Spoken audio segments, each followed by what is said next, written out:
Counselling வந்து 11/9/24 வரையில் நடைபெறும்.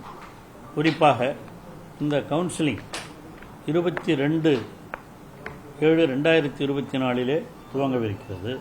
அதற்கடுத்து 25ஆம் தேதி ஒரு பிரிவினருக்கு நடைபெறவிருக்கிறது. 29/7 ஒரு பிரிவினருக்கு நடைபெற துவங்கி 6/9 வரை 5/9 வரை அது நடைபெறும். 6/9 ஒரு பிரிவினருக்கு தொடங்கப்படவிருக்கிறது. 10/9 அதில் SCA SC தோழர்களுக்கான அந்த பிரிவும் 10ஆம் தேதியிலிருந்து தொடங்கவிருக்கிறது. ஆகவே 11/9 அதுக்கப்புறமும் காலி இருந்ததுன்னா நாங்கள் கவுன்சிலிங்கில் மாணவர்கள் வராண்டா அட்மிஷன் மூலமாகவே சேர்க்க சொல்லியிருக்கிறோம்.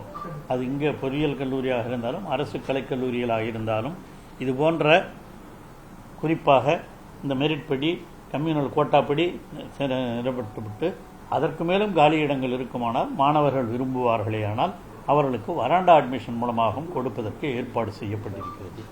குறிப்பாக பாலிடெக்னிக் கல்லூரிகளில் சேர்கின்ற மாணவருடைய எண்ணிக்கை குறைவாக இருப்பதையும் நாம் பார்த்திருக்கிறோம். அந்த பாலிடெக்னிக் கல்லூரி மாணவர்களையும் அதிகமாக சேர்ப்பதற்கான முயற்சிகள் எல்லாம் இந்த ஆண்டு எடுக்கப்பட்டிருக்கிறது. ஆகவே இந்த தொழிற்கல்வி இன்ஜினியரிங்காக இருந்தாலும் பாலிடெக்னிக்காக இருந்தாலும் அவைகளிலெல்லாம் தமிழகத்து மாணவர்கள் அதிகமாக சேர்ந்து பயன்பெறுவதற்கான நடவடிக்கைகளை உயர்கல்வித்துறை எடுத்துக்கொண்டிருக்கிறது என்பதை உங்களுக்கு தெரிவித்துக் கொள்கிறேன்.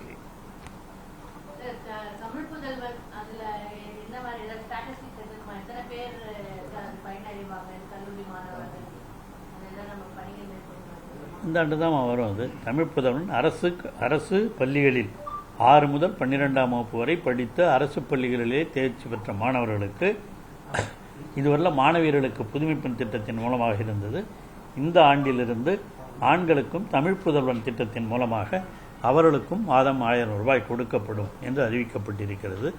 இது கிராமப்புறத்து மக்களிடையே ஏழை எளிய மக்களிடையே மிகுந்த வரவேற்பை பெற்றிருக்கிறது. கல்விக்கண் வளர்ப்பதற்காக தமிழக முதல்வர் எடுத்திருக்கிற இந்த நடவடிக்கைக்கு எல்லோரும் பாராட்டு தெரிவித்திருக்கிறார்.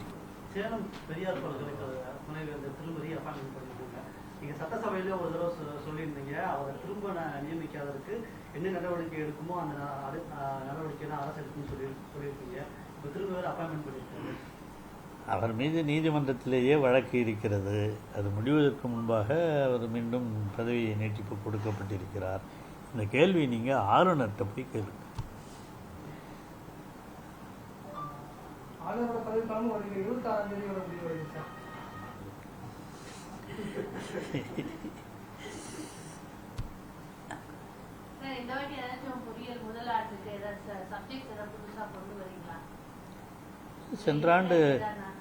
சென்றாண்டு இருந்த பாடத்திட்டங்கள் தான் இருக்கும். இன்னும் கேட்டிங்கன்னா சில பேர் இந்த கல்வி கட்டணத்தை எல்லாம் உயர்த்த வேண்டும் என்று கூட கோரிக்கை வைத்தார்கள். ஆனால் சென்ற ஆண்டு எந்த கல்வி கட்டணம் இந்த மாணவர்கள் கட்ட வேண்டிய கட்டணம் இருந்ததோ அதே கட்டணம் தான் இந்த ஆண்டும் இருக்கும் என்றும் அறிவித்து விட்டோம். அதனால் அதை பொறுத்தவரைலாம் எதுவும் பிரச்சனைகள் இருக்காது. அது மட்டும் இல்லாம இப்ப வேற இதுல நான் சேரணும், வேற காலேஜ் இப்ப மெடிக்கல் காலேஜ்ல எனக்கு கிடைச்சிருச்சு அப்படின்னா இப்ப அந்த காசு திருப்பி எடுக்கிறதுல லாஸ்ட் இயரே கொஞ்சம் ப்ராப்ளம் வருது.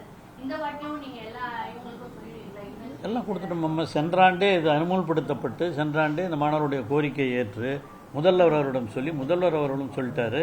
ஏதாவது ஒரு கல்லூரியில் சேர்ந்து மற்றொரு கல்லூரிக்கு செல்லுகிற மாணவர்களுக்கு அதே மாதிரி இன்ஜினியரிங் சேர்ந்து நிறைய பேர் MBBS போகிறவங்களாம் இருக்கிறாங்க.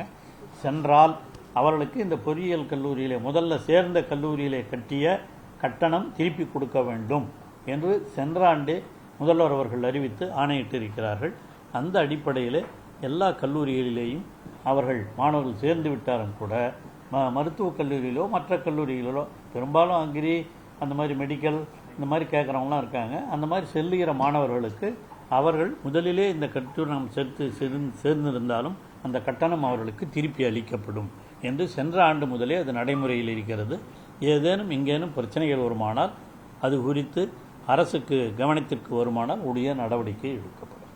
புதிய பாடத்திட்டங்கள் வளர்ந்து வரும் தொழில்நுட்பங்களான ஆர்டிஃபிஷியல் டெக்னாலஜி அந்த மாதிரி புதிய பாடத்திட்டங்களை நம்ம கல்லூரிகளில் கொண்டு வருவதற்கு ஏதாவது இந்த வருஷம் ஏதாவது தனியார் கல்லூரி கேட்டிருக்காங்க, இல்லை நம்ம அரசு கல்லூரிகளில் கொண்டு வருவோம்?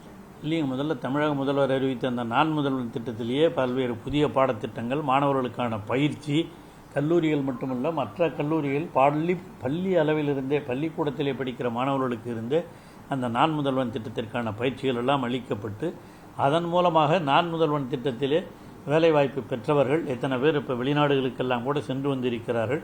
அதையெல்லாம் நீங்கள் தொலைக்காட்சியிலே பார்த்திருப்பீர்கள். கடந்த காலத்திலே அந்த நான் முதல்வன் திட்டத்தின் மூலமாக பாடங்களை எல்லாம் ஆய்வு செய்து கொண்டிருக்கிறோம்.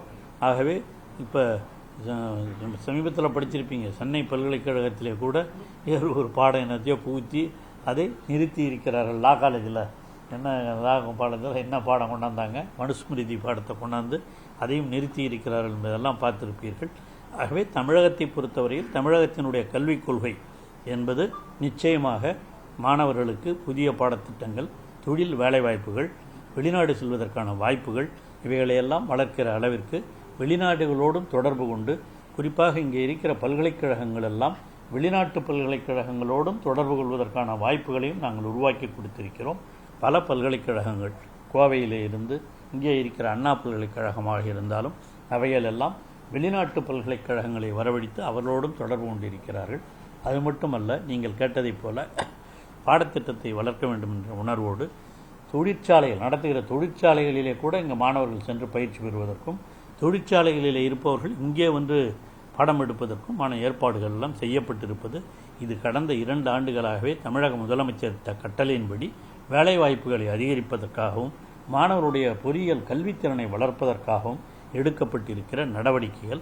அவைகளெல்லாம் இந்த ஆண்டும் தொடர்ந்து நடைபெறும். இண்டஸ்ட்ரி 4.0க்கு ஏற்ற மாதிரி நம்ம பாலிடெக்னிக் கல்லூரியில் அப்டேட் பண்ணுறதுக்கு போன தடவை நம்ம பெரிய நிறுவனங்களோடு பண்ணியிருந்தோம். அந்த பணிகள் எவ்வளோ போயிட்டு இருக்கு, இது எப்போ முடியும்?